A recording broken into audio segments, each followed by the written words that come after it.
Hello, and welcome to Scholars Hub at Home.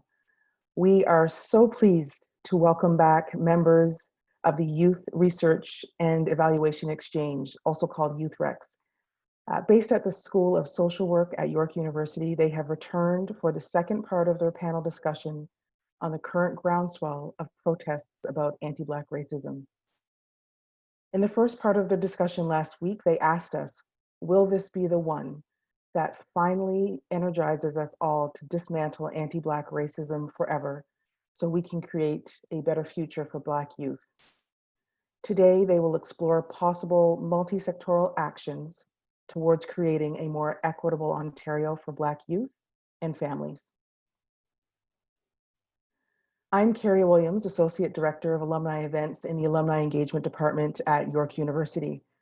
This webinar is part of our Scholars Hub speaker series featuring timely, current, relevant lectures from academics and researchers from York. Both last week's and today's sessions were scheduled in direct response to the most recent acts of anti-Black racism. And last week I shared I chose to take the role as your host because this is so personal. Racism is a reality many of us, myself included, grow up learning to just deal with. The central question to these two lectures, will this be the one, resonated so deeply with me, and I took it very personally. Because in order for this to be the one, it means that I have to keep going. I need to keep going, keep talking, keep learning and reflecting. Stopping isn't an option. These lectures are intended to be a contribution to your learning. So the fact that you're here today means you're not stopping either. So let's go. Starting with some acknowledgements. I'd like to acknowledge Juneteenth. Many of you in the audience already know the significance of this. Today is June the 19th, also called Juneteenth, an annual holiday commemorating the end of slavery in the United States that has been recognized by African Americans since the late 1800s. On this day in 1865, enslaved African Americans were informed of their freedom and that the Civil War had already ended. Search Juneteenth, Freedom Day, or Emancipation Day to learn more about this and how it's resonating in our current context.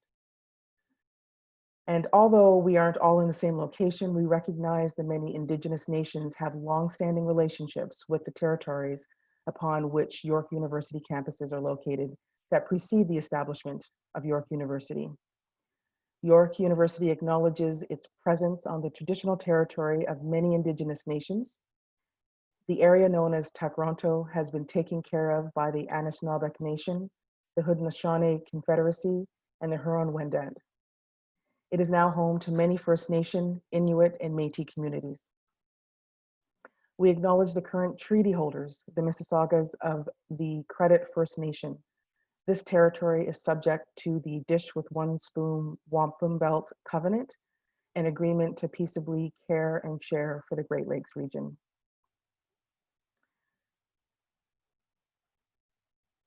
I would also like to acknowledge the history of oppression, injustice, and inequity shared between people of Indigenous and African descent here on Turtle Island and around the world. We want to tell you about York's response to anti-Black racism. Last week, President Linton issued another update to the York community, reiterating the university's commitment to stand together against anti-Black racism. York affirmed its solidarity with those experiencing anti-Black racism and our commitment to fighting racism in all its forms. You may read the full statement on our website to learn how York has addressed the long-standing destructive legacy of anti-Black racism in Canada. Now, we'd like to get to know who's in the audience by inviting you to take a quick poll. It should appear on your screen. And the question is, have you ever attended a York University alumni event, either in person or online? It should pop up on your screen right now, and I'll give you a moment to respond.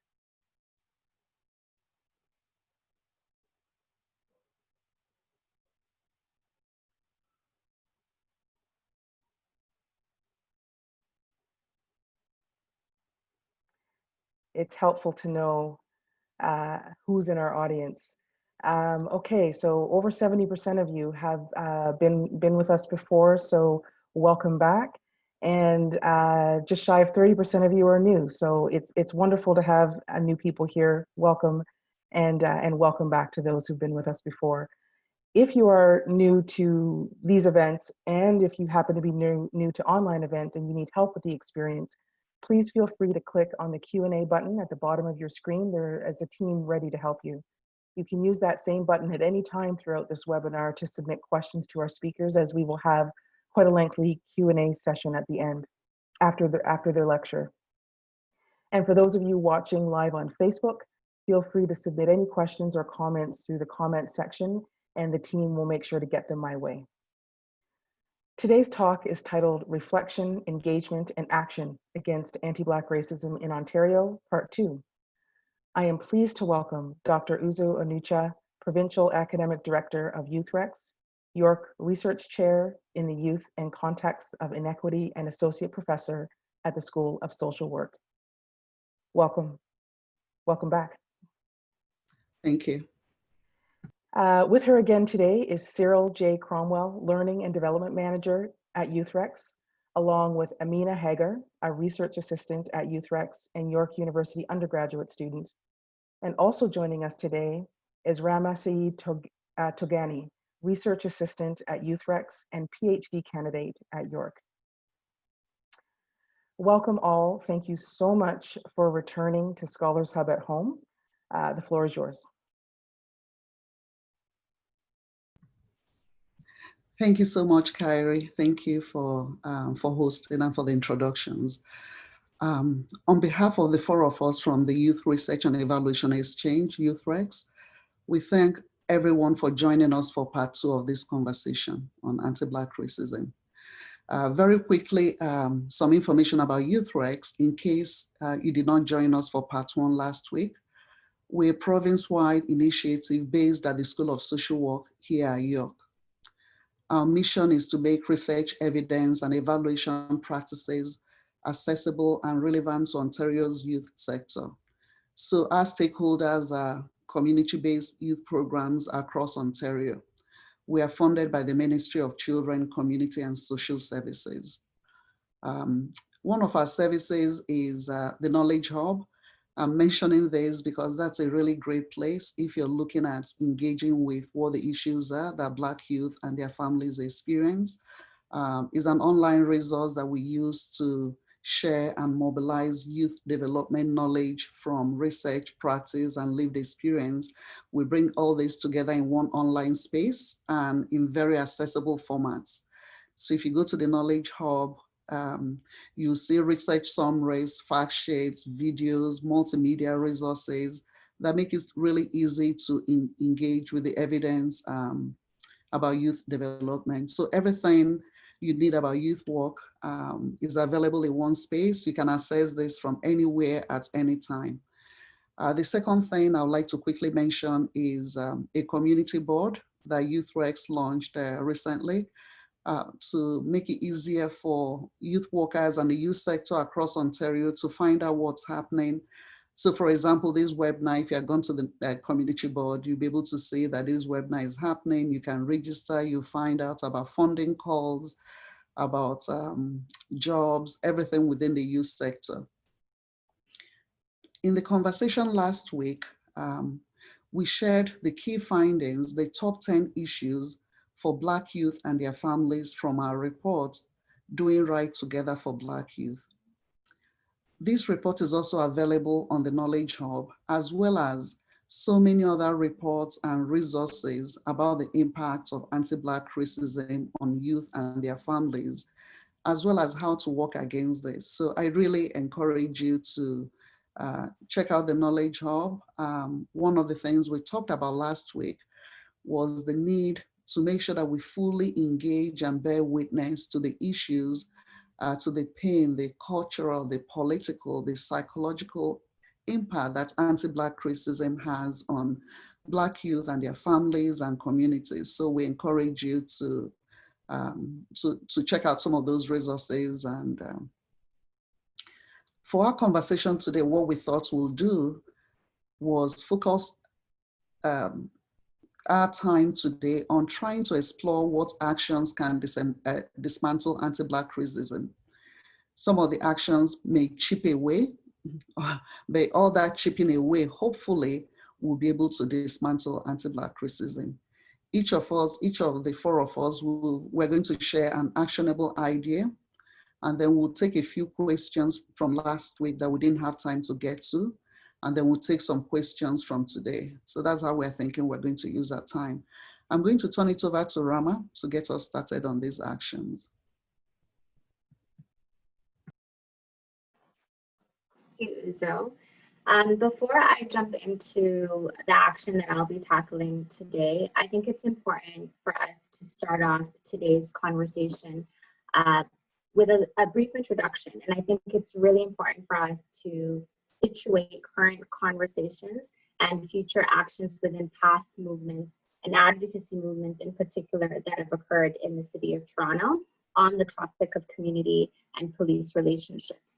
I think it's really important for us to highlight, especially when we know that south of the border, there's a lot more emphasis and the news is centering around that, but we cannot neglect, as sometimes as Canadians we do, our own history and legacy of systemic racism and oppression here. Black people, Black immigrant people of color in Toronto have historically called out injustices and fought tirelessly in every generation against racial injustices and systemic racism in our city. So I want to highlight a few things so that we can contextualize and situate the conversation that we're going to be having today. And I'll start off by highlighting the work in the 70s and 80s of the late Dudley Laws and the Black Action Defense Committee that led marches and advocacy coalitions in response to a number of African Canadians who were shot and killed by police at the time. And in 2002, in an explosive series on race and crime, for an example, Jim Rankin and the Toronto Star released data on race and policing and the system of carding in Toronto. This was work that was 10 years in the making, and it was an uphill battle gaining access to data and statistics to highlight policing practices. And I mention that because some of the actions that we'll be talking about, as Uzo mentioned, might feel like you're just chipping away and you're doing small actions, but these lead to large-scale systems change. And I mentioned the work of the Toronto Star to talk about how long and what an uphill battle it is to be able to shed light to overrepresentation of police in vulnerable communities that led to disproportionate rates of stops and incarcerations among people of color in our city. At around that same time, we also have within our education system a long history of disproportionate rates of suspensions and expulsions. When we think of policing and community relationships, we're very quick to think of police. Part of the research that I do is looking at what other institutions are implicated in surveillance of Black bodies. And in 2001, the TDSB implemented the Safe Schools Act, of which there was the controversial zero tolerance policy. And again, this led to a large number of young Black students that were effectively removed from the education system within the city of Toronto. And these are important things to mention, and it did lead to a complaint by the Ontario Human Rights Commission, which was finally settled in 2005. And again, for almost 50 years, Black educators in the city of Toronto fought tirelessly for curriculum change to reflect the contributions and the experiences of Black Canadians within our country.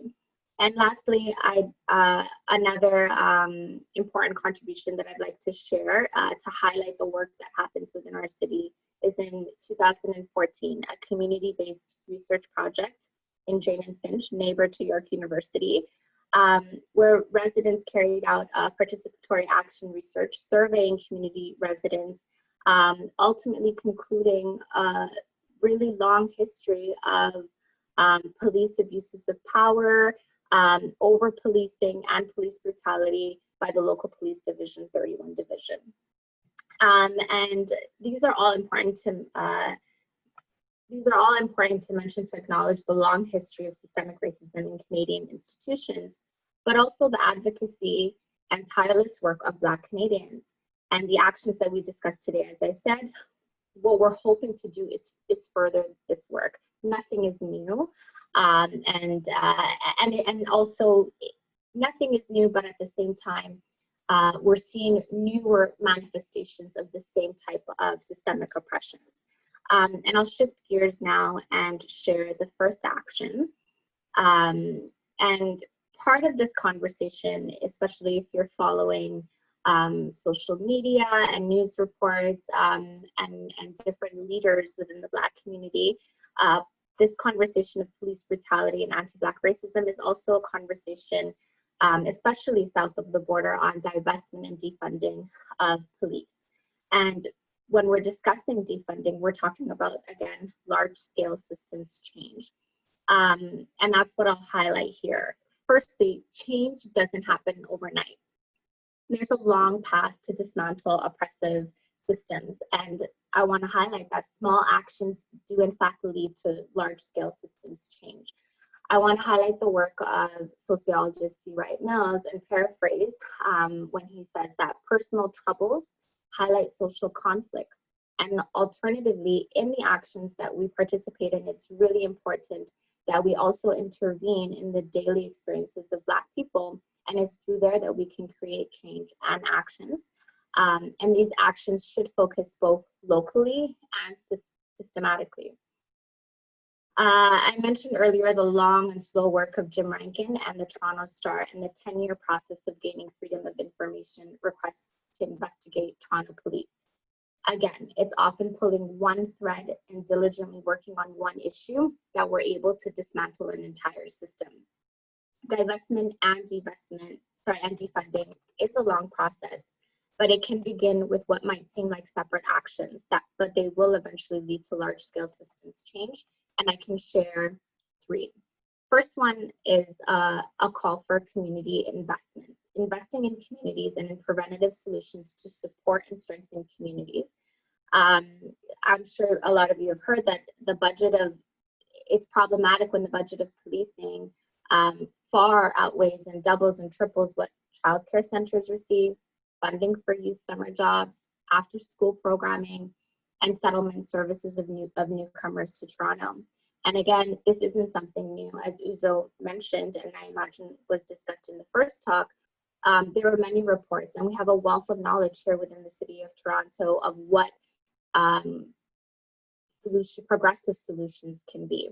In 2008, Roy McMurtry and Alvin Curling recommended in their Roots of Youth Violence report the need for systemic change, calling for government commitment and the creation of a governing body that comprised representatives from many different ministries. So the need for having healthcare, corrections, immigration, community and social services at the table. This is systemic change and something that requires government commitment. Rather, what happened was there was an investment in local funding, project-based funding, and this is the disconnect that we're finding. Rather than having commitment at the systems level, we're looking for band-aid solutions for problems that are here with us, and I think this is what we're seeing now in the grassroots, that enough is enough, and we need more commitments, and so I want to highlight that investing in communities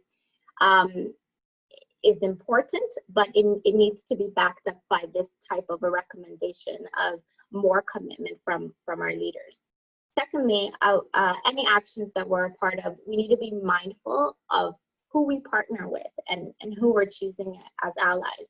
And I'm explicitly talking about community partnerships that we do make with police. Police and community partnerships reinforce the power of police within vulnerable communities. And we need to be wary of relying on police data to guide community work and interventions. This takes away from the work of being critical of the overrepresentation of police within vulnerable communities to begin with. And you know, as a social worker and a service worker, we need to also advocate at the community level and the local level when we see these types of partnerships that are happening, because they are counterproductive.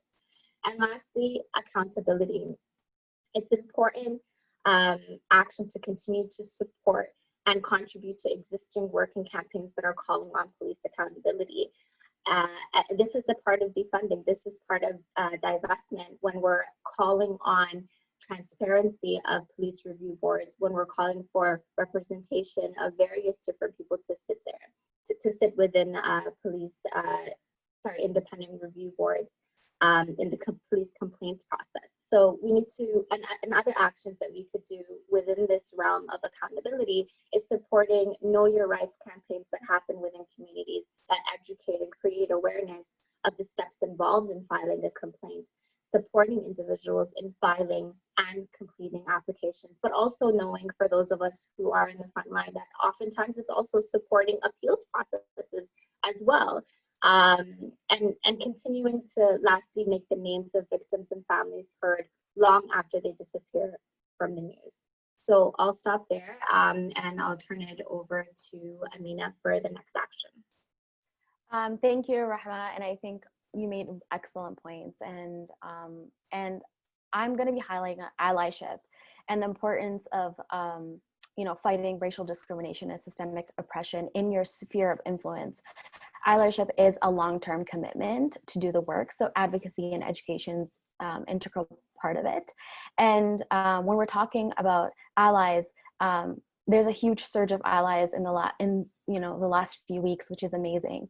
But we also need to remember that we need to support Black communities outside of tragic events, and whether that be invest in Black-owned businesses, and it's monetary support is also really important because that means that you're investing in the community.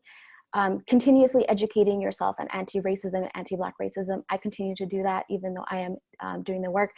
I constantly educate myself. There's a lot of new information coming out. Unlearning bias takes a lot of time and effort. There's been a lot of curated books and documentaries by Netflix and like chapters, which is really great. And the reason why I highlight this is because we cannot only rely on Black folks to educate us through their own experience. A lot of the times by constantly talking about what we go through, it can re-traumatize them. So I think it's important to find other sources to educate yourself. And having conversations with your friends and family is really big. I think, it's uncomfortable, and it is a privilege to sit with that discomfort, I think sometimes, because you can kind of like be uncomfortable and then, move on from that. But if it's your everyday reality, that's the big difference. I think once you address these issues within your home, it makes a big difference. And as Rahma said, small actions actually lead to big systemic change. And I think advocating for Black leadership and celebrating Black excellence are two big things that we need to highlight within your own sphere of influence. I think if you're looking around in your workplace and you realize that there's no Black leadership, question why that is, and bring up policies and practices within that institution to address these issues. That is tackling and doing the work of anti-Black racism. Also, we also need, I'd like to highlight, we need allies from other communities of color to address anti-Black racism. It's deeply ingrained. It's difficult work to do, especially when it's like, hundreds of years of customs, you're challenging like hundreds of years worth of customs, and it's a hard conversation to have, but I think, we need our fellow people of color to do the work as well. It makes a big difference, to walk with us and, tackle this issue. We can't do it alone. And just to kind of reiterate, educating yourself is a big thing, but also checking in when we check in with our Black friends, family members, partners, and colleagues. I would say check in when it's appropriate. Sometimes, we're living in a really, at a time where we're overwhelmed with information. There's a lot of like Karen videos circling, and those are really, they can be triggering. And I think it's important to kind of gauge whether or not you should send that to your Black friend or colleague, because it can be maybe gauge the conversation and see whether or not it's appropriate to do so. And practice non-compliance. A lot of times we ask ourselves, why has anti-Black racism infiltrated all these institutions and like it's so widespread? It's because of compliance. So if you practice non-compliance and challenge and reject things which leads to racial disparity, that makes a big difference. Ask questions. Just simply asking, why don't we have any Black leadership, will kind of trigger that conversation. We're in a unique time where a lot of corporations and organizations are willing and open to actually address these issues right now in real time. I think we should take that opportunity to do so. And like I said, make a conscious effort to address anti-Black racism on a daily basis, and we need a collective responsibility to do that. We appreciate our allies, and there's a lot of work to be done, and it has to be done on a constant basis. So I'll just kind of hand it over to Cyril, who'll be discussing the next topic. Thank you so much, Amina. There's so much running through my head, and I know we have a very short amount of time. We have about 30 minutes to, answer some questions and respond to some new questions as time races. And ironically, here I am taking up time talking about time being lost. But I want to talk about actions around self-determination. And there's a lot of history I would love to be able to get into and a lot of context about how this looks. But I'll point to a couple industries. I'll point to education, culture, media, socioeconomic industries, political industries, and think about how can we support self-determination of citizens that identify as Black in Canada, in our world, in our spheres. Understanding that there's a history of very intentional violence that many of these communities have experienced directly. It's not just a matter of, okay, everything is fine now, everybody is free, everybody is able to pull themselves up by their bootstraps. There needs to be a sort of a process of recompense to reconcile the damage that has been done and the damage that's actually continuing, because a lot of the protest and a lot of the rage is because we're seeing in front of our eyes the damage that is still continuing, and it makes it harder to ignore. But we're seeing the most extreme forms of physical violence sometimes in the streets. What about the violence that's happening psychologically, the mental violence? Some might even go as far as saying the spiritual violence. What's happening in our industries of education where I can be socialized in a society that I don't see myself visibly celebrated, but sometimes I see myself negated? What is that doing for my process of socialization and commitment and placement as a citizen? What's happening in terms of culture and music? If the music industry and what's catching that buzz is not affirming a wholesome sense of self, if the tropes are about hypersexuality and hyperviolence, the balance is lacking, and that's being placed on this identity as being Black. So we know that these are the issues. What are the solutions? One solution would then be to look at these industries and to stop supporting music that is not offering balanced messaging, to stop supporting artists that are supplying toxic messages in exchange for cashing out. And when you're hearing members of the community that are creating great music and young people that are creating wonderful cultural pieces of art, where is the support for that? For the centers that are being created, for the artists and the youth programs that have been doing this work for so long, where is the support in their industries and their contributions? That is an area of action that can be taken. For education, I was in the meetings, I saw the Afrocentric school, the Black focus school, and the resistance they faced. I'll leave you again with this idea of reverse racism. Question it. Question this idea or this impulse of reverse racism. And I'll try to summarize everything else that I was hoping to say in this final point of looking at how, in an action for self-determination, if the Black community is opening space and advocating for space to learn about self, celebrate self, styling, hair, culture, music, language, make space for that. And if you're an ally of the Black community, question yourself if you're feeling that you need to center yourself or even show up in these spaces. It's okay not to be in these spaces. It's okay to, and then I'll speak to members of the Black community, learning that it's okay to have space for us and to do for self. Even when you look in 1784 when Cheryl Byrne with the race riot there in Nova Scotia, because I'll use a Canadian example, I'm not going to use Rosewood or Greenwood, the Black Wall Street. You're hearing the American examples, not paying attention to Africville, which happened a couple decades ago, not paying attention to things that are happening right now, because those struggles are still continuing.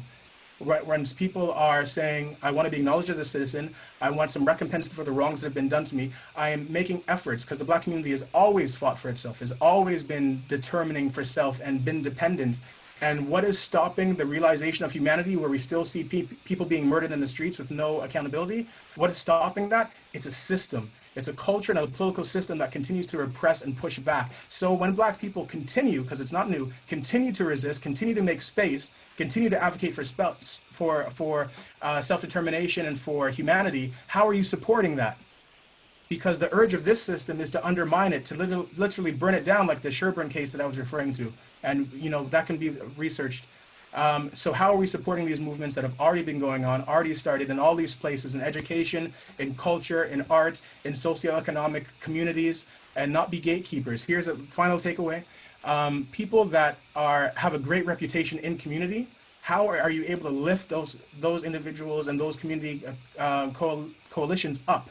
Not the people that you've always been working with, or your comfortable colleague that's always, at every meeting and always that go-to person. How are you supporting the grassroots advocates that have been doing this work and are entrenched in the work and actually have consequences from the stakes of how this stuff pans out. Community members, that's who needs to be at the table. That's where space needs to be made, and money and budget put into salaries to support them and make it more accessible for them to contribute to how solutions can happen.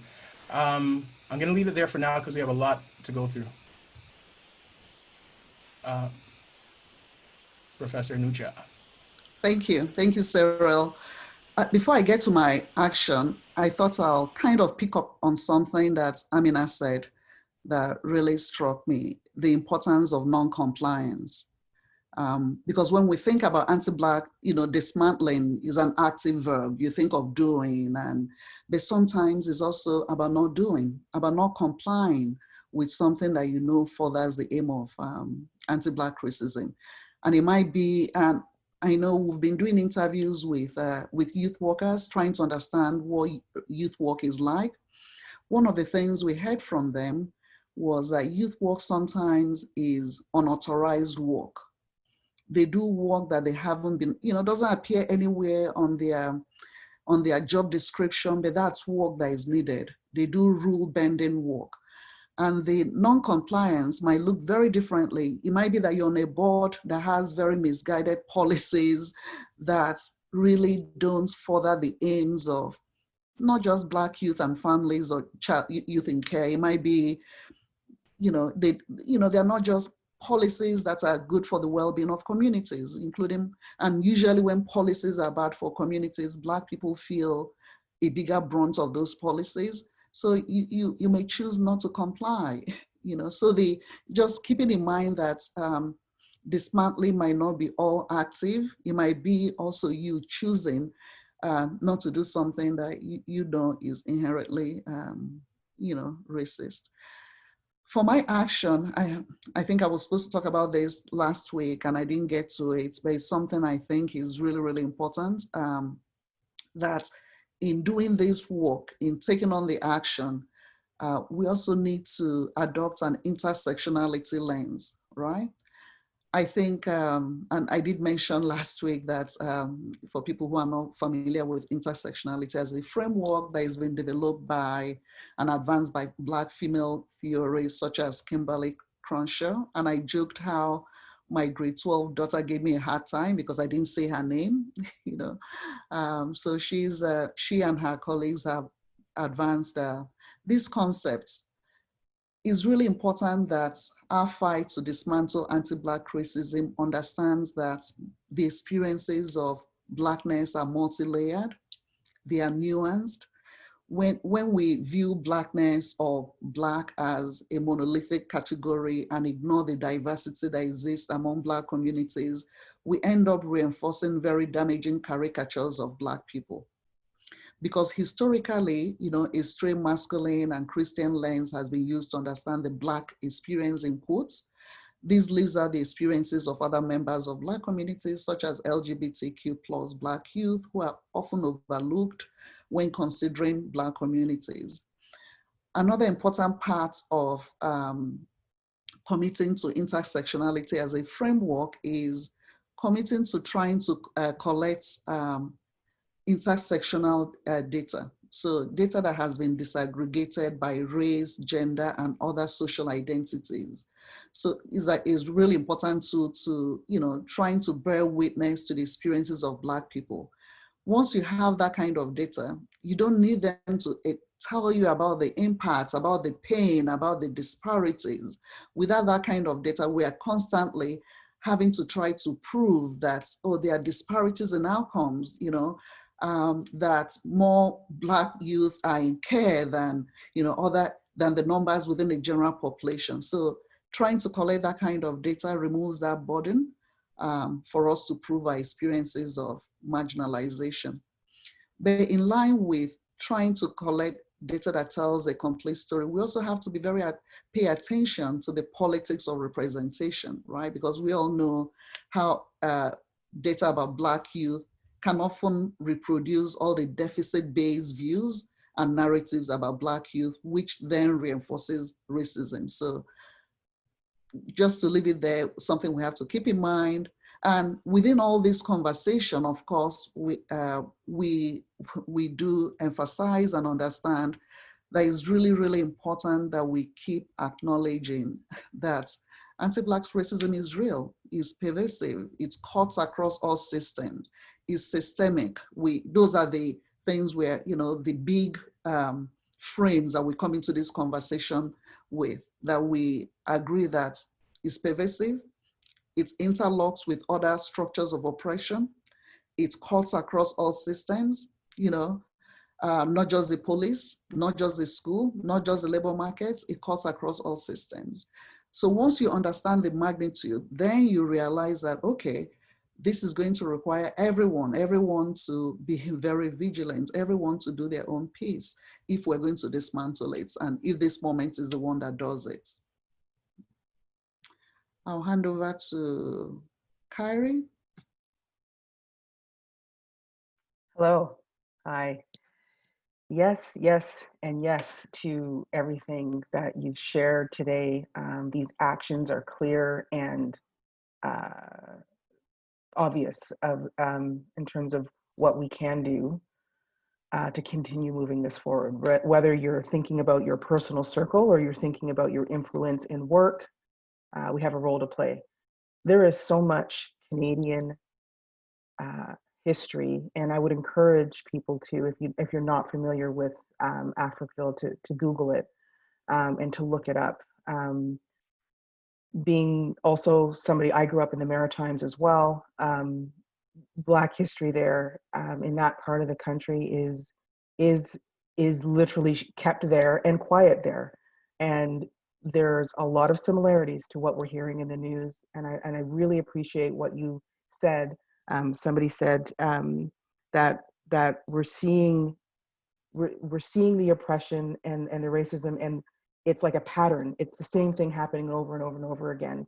And so, yeah, just thank you so much for that. We have a lot of questions. We have close to 150 people here with us today. Ramaset, at the top, you set the context for this a little bit, and this is a question from our audience here. Amina, you spoke to this a bit as well.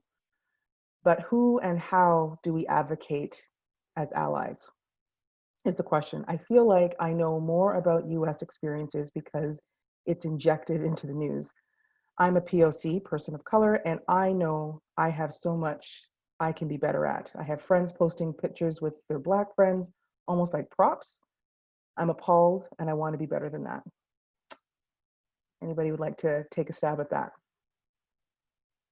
Yes, Kerry. I can start with that. And I think Amina definitely very eloquently said in the beginning that allyship should not be re-victimizing people of color to share their experiences. And I want to echo that sentiment that, again, we're beyond the information age. We're at a place where we can access at any given moment in time the most raw emotions of people who have lost someone. And then I think that sometimes is lost when in this discussion that we're talking about the loss of life. And when we're talking about Black immigrant people of color, that connection is very close. If it's not a brother, a father, a family member, a neighbor, a childhood friend that's been impacted by the loss of life, then they're very connected. So again, Amina discussed how triggering that it is. So in terms of who and how to be an ally, I'd like to start with an acknowledgement that it can be a form of re-victimization and it's very triggering. So I can't stress enough how important educating yourself and accessing the information that is out there is in being an ally. Become aware and don't be idle.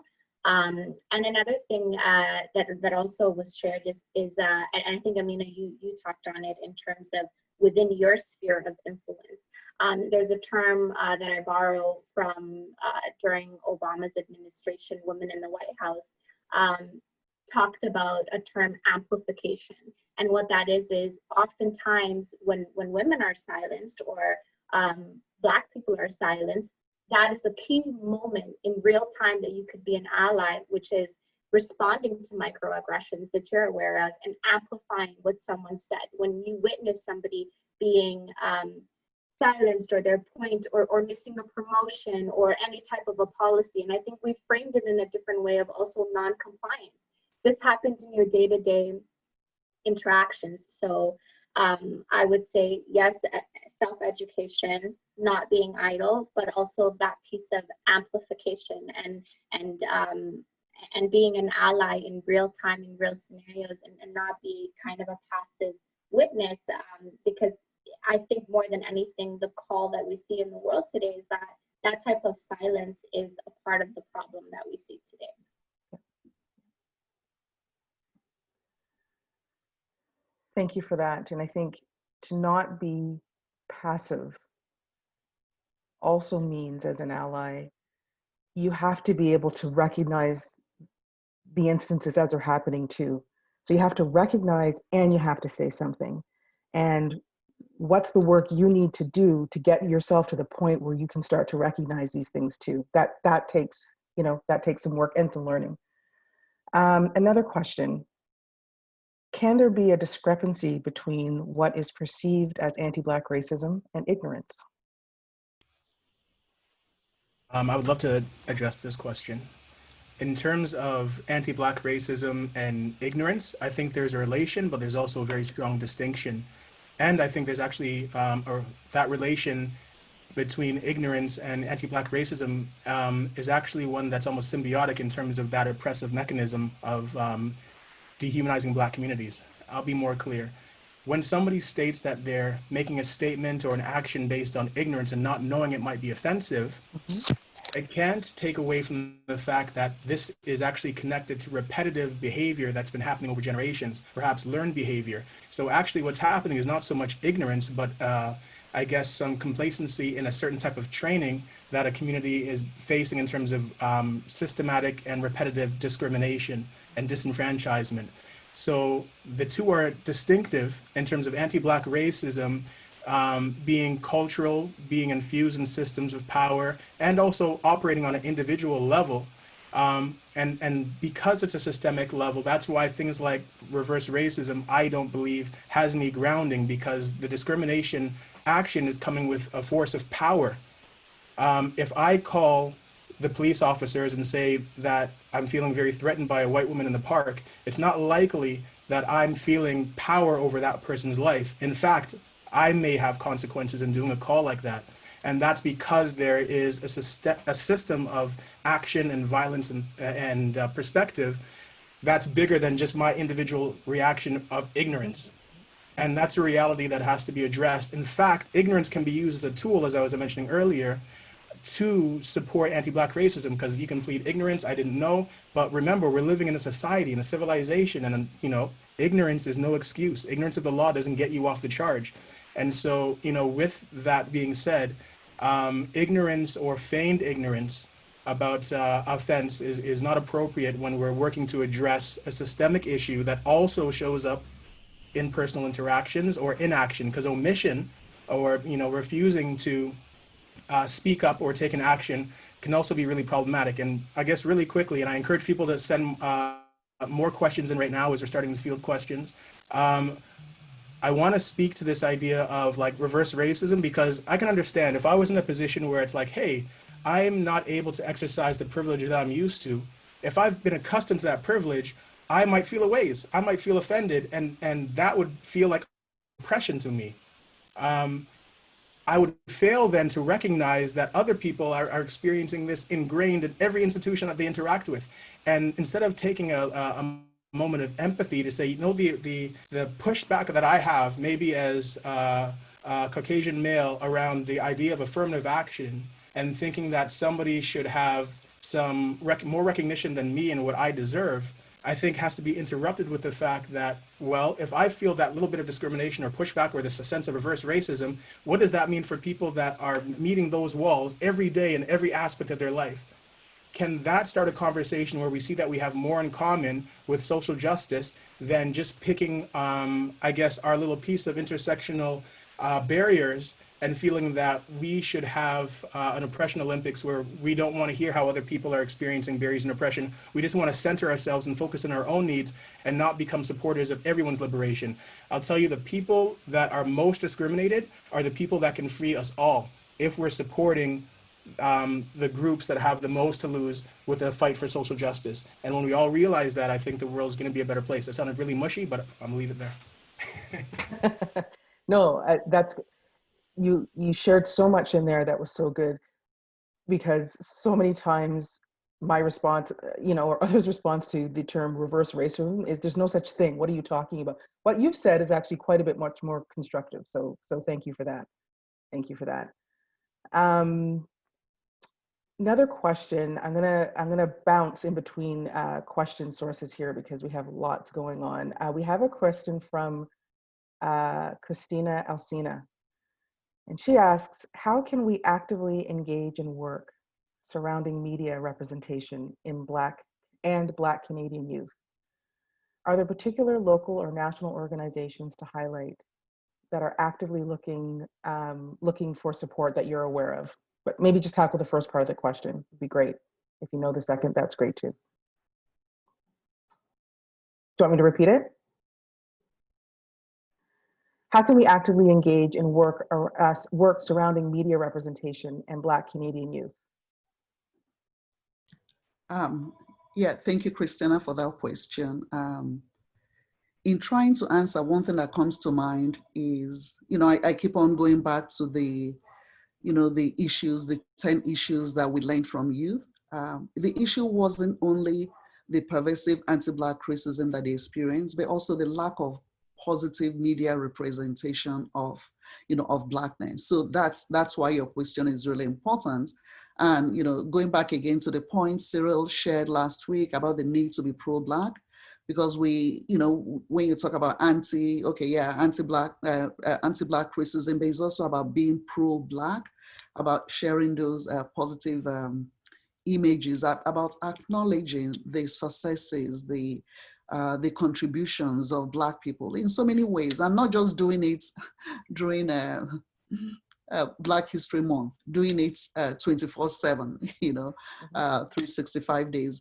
Here locally in Toronto, there are a couple of different organizations who are doing amazing work, Black youth-led organizations doing really work. I don't want to name one without naming the other. What we can do is, Kerry, we can provide you with a list of names and you can share with everyone who attended.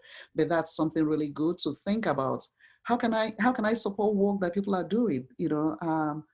Positive work, positive representation about Black youth, about Black communities. That's part of dismantling anti-Black racism for sure. Yeah. Thank you. Thank you. Questions keep coming. This question is from Rhonda Lenton. The comments around investing in community have relevance for all the action items discussed and align with York's commitment to community engagement and working across sectors to further the progress that we could otherwise achieve separately. Do you have any recommendations about how York might strengthen existing community collaborations or about opportunities for building new partnerships? You talked a little bit about, I think it was Amina that talked a little bit about partnerships and what they should look like and how we should be approaching those. Yeah, just to add, and I think Dr. Anisha can add to this point. I think what it looks like is providing equitable opportunities and internship and volunteer opportunities for York already does some work, but I think there has to be more work that needs to be done, and we also have to invest, ensure that we connect Black youth to go into industries that are not traditionally, that we're not represented in. And I think that is the key thing. Sometimes it's a default. We automatically assume that there's certain industries that are dominated by, like white men or whatever it may be, but making a conscious effort to do so. And I think York can do that, like making sure that we, hold a certain amount of spaces within certain like internships, making sure that they're filled with qualified candidates. And I think that's, a lot of people may have some pushback on that, but I think it's that, like what Sarah said, it's about being pro-Black and actually doing the work and recognizing the disparities. I think that's a big thing. So there's a lot of work that York is doing. Yeah, go ahead. You can continue. Yeah. But yeah, this is really a shout out thing. So for me, I just want to highlight one aspect when I was discussing investing in communities is that I think York could be a real leader in changing the current model that we have when we invest in communities, which is instead of small project funding, tackling one issue, one community initiative, some aspect, and then having a long-term 5-year, multi-year commitment. This is something that communities can actually see real change. Youth and families and individuals will know that this is in this evolution of development is something that is, it doesn't end. It even after the lifespan of a project, it's continuing. And I think what would really benefit some of the community partnerships and works that are happening is to know that they have a partnership with an institution that's there to stay. And I have some examples of that. I know Noise was really great. They followed the lifeline of a high school student, came in grade 9 and they saw them through until grade 12. That's something that's really positive. I'd also like to highlight the Honduras Scholarship, where one, and this is the issue, it's one grade 12 graduating student, but it really changes the life of that student where they receive a full undergraduate scholarship, and it's the 4 local high schools within the Jane Finch community. These are types of examples that you're really providing now a well-rounded, a long-term opportunity in either a program or in the life of one person. So we need to do away with short partnerships, project partnerships, and really invest in communities in a more longer-term process. Yeah, and I echo everything Amina and Rama have said already. Partnerships are key, to be able to do this work, to make any kind of transformational change. You do need partnerships. You need the synergy that comes from partnerships. But the partnerships also have to be shaped by the right values. They have to commit for the long time. The partnerships cannot be, so you can't do partnerships so small and you're looking for these really, really big outcomes. And the partnerships also have to be backed by some understanding, understanding of the local context, what's needed. How do you do partnerships that don't just tinker at the edges, right? That partnerships that, widen the table, pull in more people. I mean, one of the best quotes around partnership I ever saw was that your partnerships or your work should try and walk yourself out of a job, right? You should try and make yourself almost. So the partnerships have to have a particular kind of vision, a vision that doesn't also limits the people you're trying to support. And sometimes that has been the problem with certain allies that, yeah, they want to partner, they want to be an ally as long as they're in the driver's seat and then you're there. So there's this idea that they have to lead. And that's something that we have to watch out for. Partnerships are great. People have to take the time to understand what people need so that they know that they are supporting, what is actually needed on the ground. But glad that we're talking about it. One joke I've been making, I think everyone that knows me, they're kind of tired of this joke. I've been talking about these moments as, you're a pastor of a really small church and every day you get to church, there's no one in church. And then one day you get there, the place is full. There's so many people in the church, all different kinds of people. You're not going to ask what brought people here. You're going to say, wow, how am I going to make sure that before they leave, they are born again? So they keep engaged, right? So the goal right now is, we have people calling in, we have people who are saying, yes, I want to do something, is how do we make sure that we all engaging for the long term? We're not just engaging for when the media attention goes away to something else, that we stay engaged particularly, and we also understand the consequences of not doing this, the consequences on people's lives, on people's livelihood. That's what we're talking about here, that there are big consequences for people beyond the fatalities that, brought us here, that there are consequences for Black communities. And some of these have gone on for too long that, we really need to do something at this moment. Yeah. Thank you for that. Thank you for that analogy. One last question, and then we'll need to wrap it up. Lots of questions. This question is from Sherry Fiorino. She says, you emphasize the importance and value of anti-Black racism support from allies within other communities of color. How are Black communities currently working with these groups of color or culture to leverage experiences on a path to progressive solutions for anti-Black racism? Yeah, I'll stop there.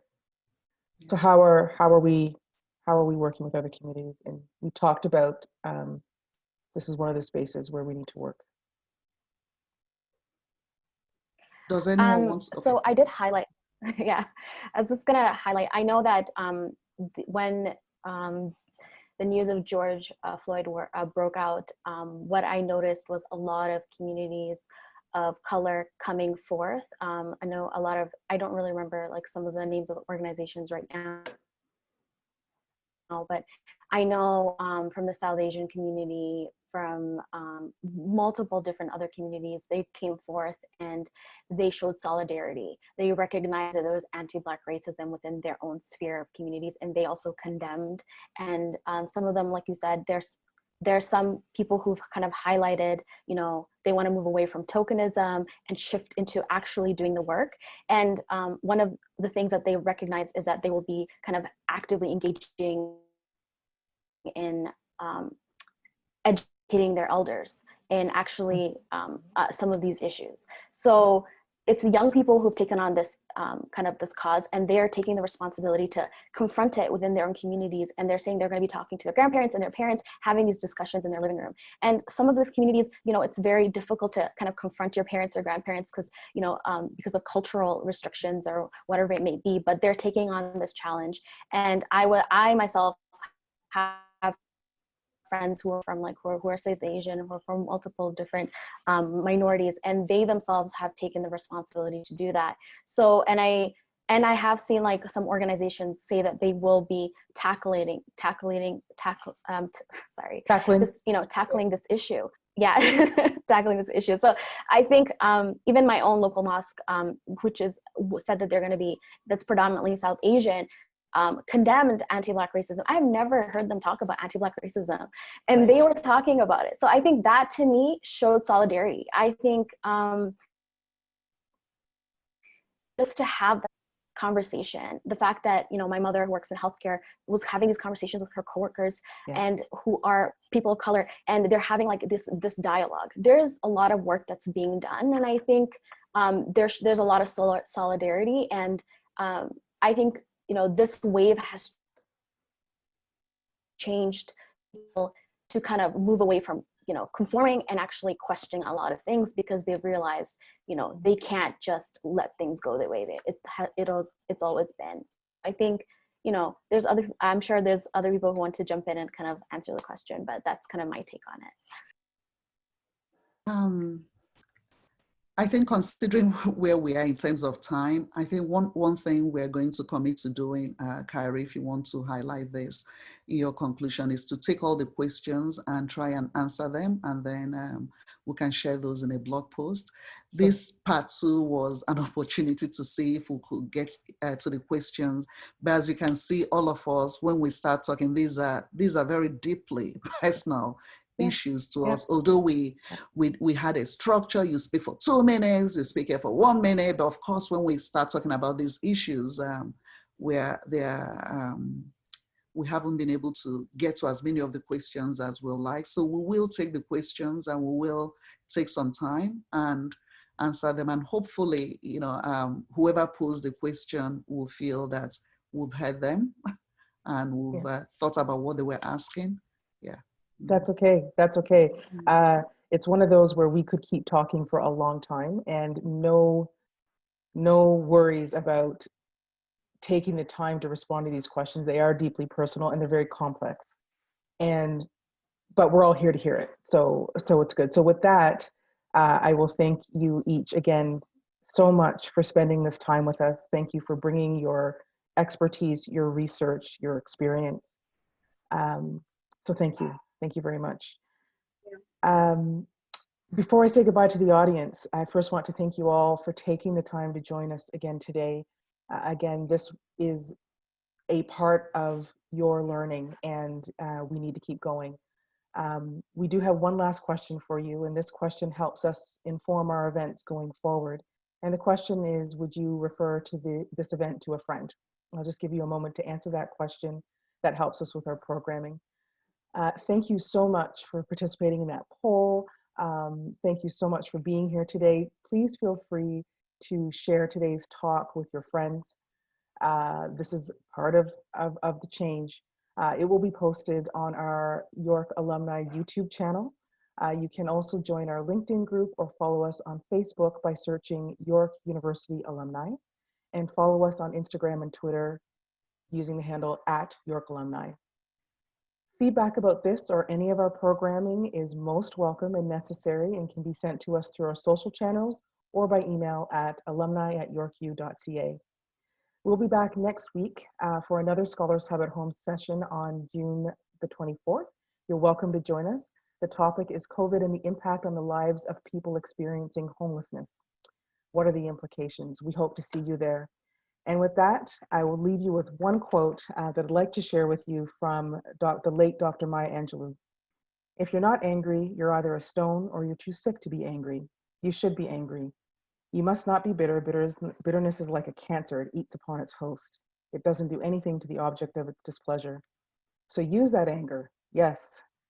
You write it, you paint it, you dance it, you march it, you vote it. You do everything about it.